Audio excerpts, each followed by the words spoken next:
tikrųjų pacientas ir ateina dažniausiai pats dėl to, kad jis mato kreivą dantį.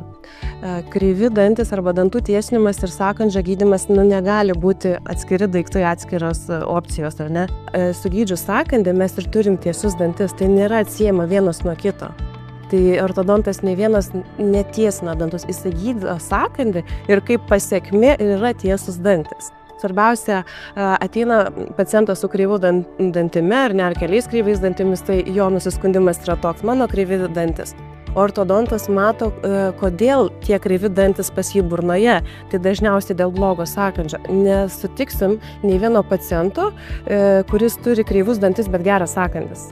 Tai va dėl to ir negali dantų tiesinimas ir sąkandžio gydymas eiti į skirtingas puses arba galvoti kaip apie atskirus dalykus, turi būti bendra glaudi sąsaja tarp šito.